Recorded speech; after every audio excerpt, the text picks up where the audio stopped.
Welcome back to Tales of the Dark. Tonight's story isn't about some haunted asylum, not an abandoned graveyard, not a cursed forest in the middle of nowhere. Tonight we're talking about something real, something millions of people use without thinking twice. Airbnb, a cheap place to stay. A quiet weekend getaway, a vacation rental that looks perfect in the photos. But sometimes you don't really know who owns the house. Sometimes you don't know who stayed there before you. And sometimes you realize too late you were never supposed to be alone inside it. Story 1. The locked basement door. 3 years ago, me and my girlfriend rented an Airbnb deep in the mountains for a weekend trip. Nothing fancy, just a small cabin surrounded by trees, the kind of place people book to disconnect. No neighbors, no signal, no traffic. Just silence. At first, it was perfect, exactly what we wanted. The host was friendly over messages, the photos matched, everything felt normal until we arrived. The first thing I noticed was how quiet the woods were. Not peaceful quiet, dead quiet, no insects, no birds, nothing. Even my girlfriend mentioned it while unloading bags. She laughed a little and said, "Feels like the woods are holding their breath." At the time, I laughed too. I wish I hadn't. Inside, the cabin looked clean, warm lights, wooden floors, old furniture. There was even a handwritten welcome note on the kitchen table. But one thing stood out immediately. A heavy metal door near the hallway, basement entrance, thick padlock on it, not a normal lock, a serious lock, the kind you'd see on storage units, not inside a vacation cabin. I pointed at it jokingly. "What's down there?" My girlfriend shrugged. "Probably supplies," but even she sounded unsure. Later that night, we cooked dinner, watched a movie, tried relaxing, but something about that basement door kept pulling my attention. Every time I looked down the hallway, I found myself staring at it, that stupid lock. Around midnight, the power flickered, once then again. The lights dimmed for a second before stabilizing, and that's when we heard it. A sound from downstairs, very soft, very faint, knocking, 3 slow taps, tappy tappy tap. My girlfriend muted the TV immediately. We both listened. Silence. Then again, tap tap tap coming from beneath the basement door. I stood up slowly, trying to act calm. "It's probably pipes," I said, even though I knew that didn't sound like pipes. The knocking stopped as I approached the hallway. The cabin suddenly felt colder. The floor creaked under my feet, and the closer I got to that door, the worse the feeling became. Like every instinct in my body was telling me not to touch it. Then my phone buzzed. A message from the host. At exactly 12:14 a.m. "Do not open the basement." I froze. My girlfriend looked at me. "What the hell?" Another message came instantly. I forgot to mention that. That was it. No explanation, no context, just that. I typed back immediately. "What's in the basement?" No reply. The knocking started again. Louder this time. Tap, tap, tap. My girlfriend grabbed my arm hard. "Don't open it." But something about it didn't feel random anymore. It felt intentional, like whatever was downstairs knew we were standing there, listening. Then we heard it, a voice, soft, weak, barely audible through the door. "Help me." My girlfriend stepped back instantly, pure panic on her face. "Nope, no, we're leaving." But I couldn't move because the voice sounded real, too real, like an actual person trapped down there. "Please." The voice cracked this time. "I can't breathe." Every rational thought disappeared from my head. I grabbed the lock. My girlfriend shouted at me to stop, but my brain had already made the decision. The padlock felt ice cold. My hands shook trying to pull it loose. Then suddenly, the voice changed completely, from terrified to calm. "You shouldn't have touched that." I let go instantly, heart stopping in my chest. Then something slammed against the other side of the basement door so hard the entire wall shook. My girlfriend screamed. The lights flickered violently. And the voice below us started laughing. Not normal laughter, not human laughter. It sounded wrong, wet, deep, like multiple voices laughing together. Then the power went out completely. Darkness swallowed the cabin. And somewhere beneath us, something started running up the basement stairs. The worst part about Airbnb horror stories is that most of them start completely normal. No creepy music, no strange warnings, no obvious signs something is wrong, just a house, A room, a place you think is safe. That's what made the second story terrifying. Because the couple almost never noticed it.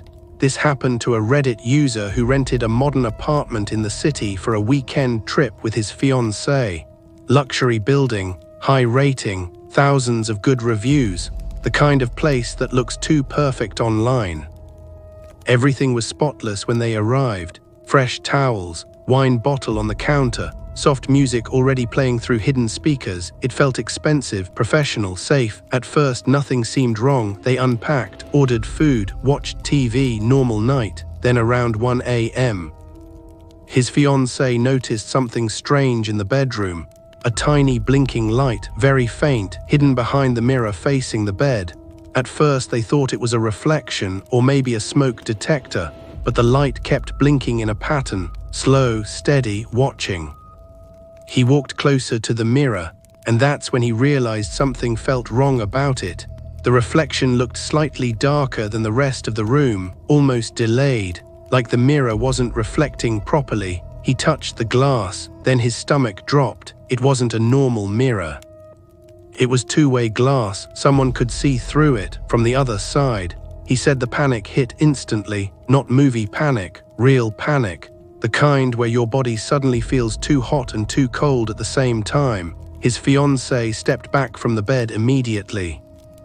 "What's behind it?" she whispered. He grabbed his phone flashlight, pressed it against the edges, and saw a tiny hidden space behind the wall, small, dark, enough room for someone to stand inside, watching the bedroom. Then the blinking light stopped completely. The room went silent, too silent. He called the host immediately. No answer. Again, nothing. Then finally a message arrived. "Please don't damage the property." That was it. Not confusion, not concern, not asking what happened, just that message.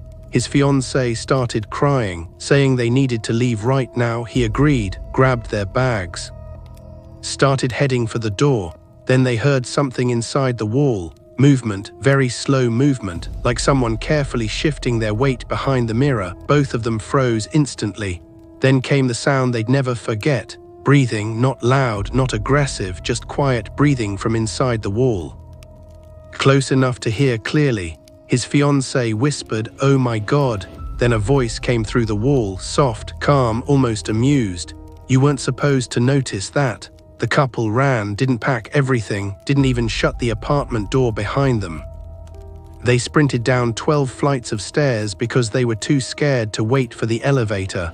But the story gets worse, much worse, because when they reached the lobby, the receptionist looked confused.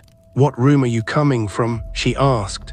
The user gave her the apartment number, and the receptionist's face changed immediately. Then she said something that made both of them feel sick. "That unit isn't supposed to be rented." Apparently, the apartment had been empty for months after the previous tenant disappeared. No one had officially listed it online. No one knew who the host account belonged to. And according to building management, there was never supposed to be a mirror in that bedroom wall. The Reddit user ended the post by saying something small, but terrifying, while they were standing in the lobby talking to security. His phone received one final notification from the Airbnb host, a photo taken from inside the hidden space behind the mirror, showing both of them sleeping earlier that night, and underneath it just one sentence, "You looked peaceful."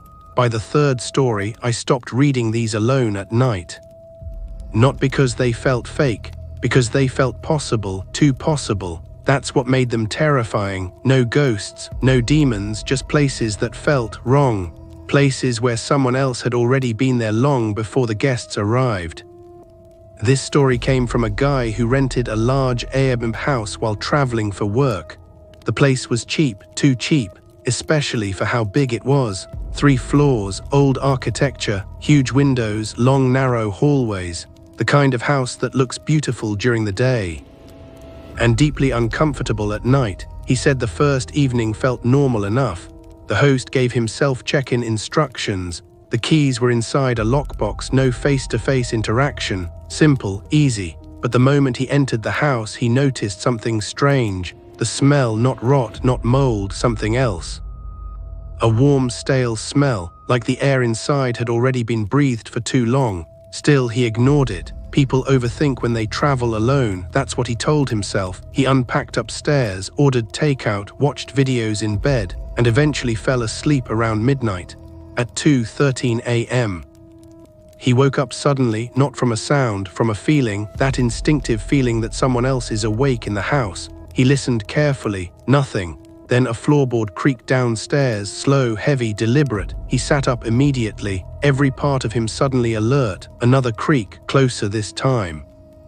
At first he thought someone broke in, but then he remembered something important. The front door automatically locked, the windows were sealed, and he had checked the entire house himself before bed.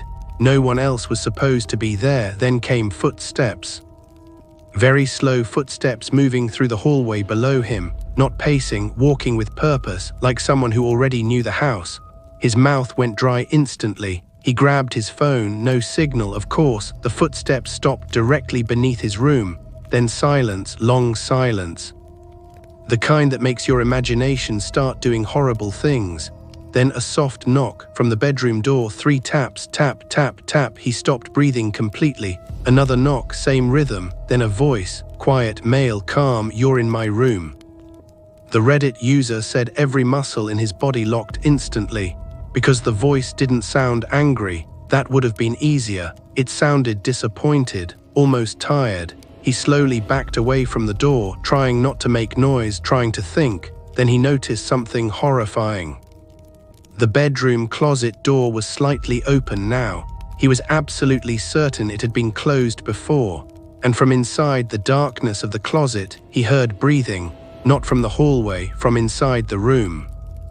He grabbed the nearest thing he could find, a lamp, and pointed his flashlight toward the closet. Nothing, just clothes hanging inside, but the breathing continued, slow, patient, close. Then his phone buzzed, a message from the Airbnb host. "Please do not go downstairs after 2 a.m. His hand started shaking. He typed back immediately, "There's someone inside this house."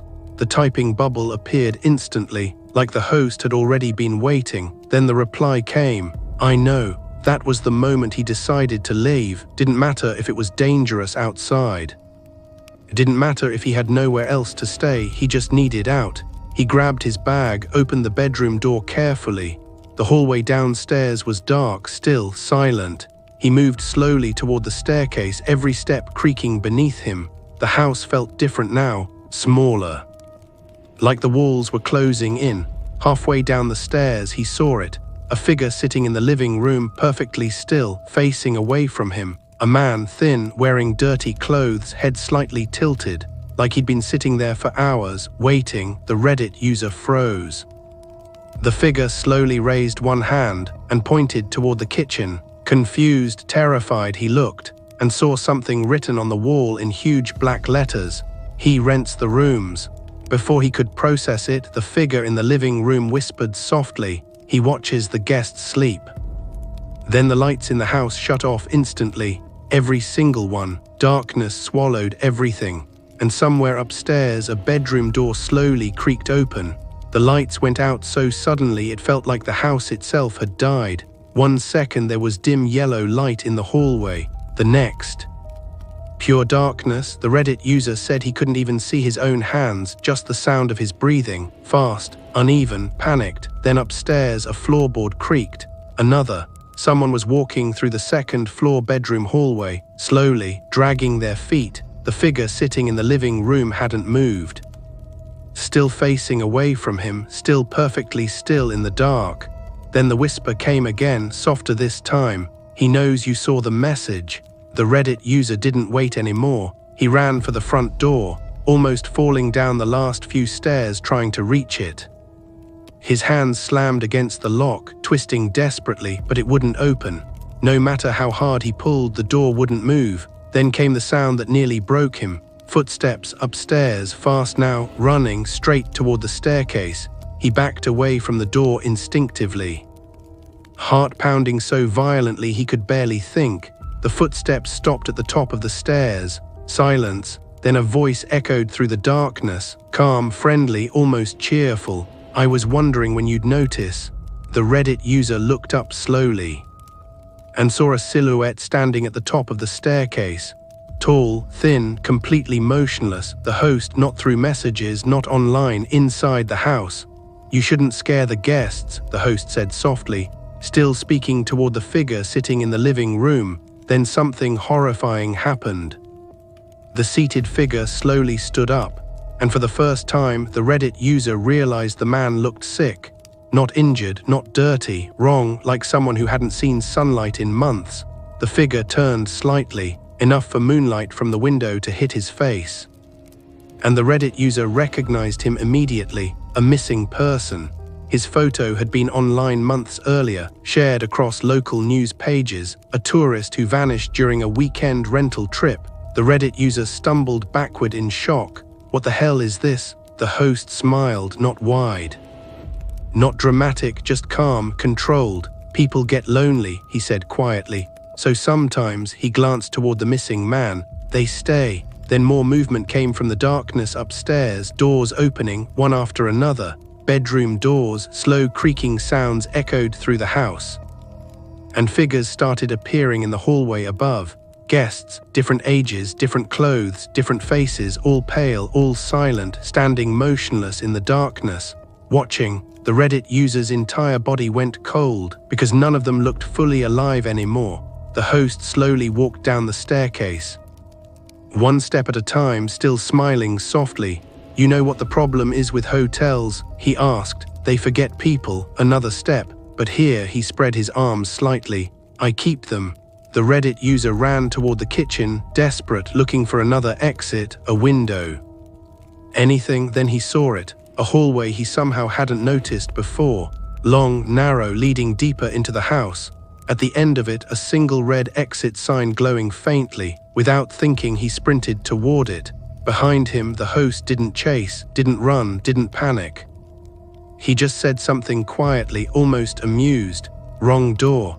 The hallway felt impossibly long. The walls tighter the further he ran, the air colder. Finally, he reached the end. A heavy door, room number attached beside it. His stomach dropped instantly, the same number from another story. The same room, the same place people online kept mentioning. He pushed the door open and froze. It wasn't a room, it was a hidden surveillance area. Monitors covered every wall, dozens of screens showing bedrooms, living rooms, bathrooms, rentals, different houses, different Airbnbs, different guests, people sleeping, people unpacking. People walking around unaware they were being watched. And sitting in the middle of the room was a desk, covered in phones, keys, wallets, passports, belongings from guests who never left. Then one monitor caught his attention, a live camera feed, showing him standing inside room 614. But there was someone else in the footage too, standing directly behind him, the host. The Reddit user spun around instantly, nobody there. Then the monitor glitched, static flooded the screen, and suddenly every monitor changed to the same image. His face, every screen now showed him, different angles. Different rooms, like the house had already decided where to place him. Then the speakers overhead crackled softly, and the host's voice echoed through the room. "Thank you for staying with us." The door behind him slammed shut, hard, and the final thing the Reddit user posted online, before his account disappeared forever, was one sentence: "If you ever rent a place and there's a room you can't access, leave immediately, because some hosts never want their guests to check out." If you are new here, subscribe to Tales of the Dark, where every story gives you a nightmare.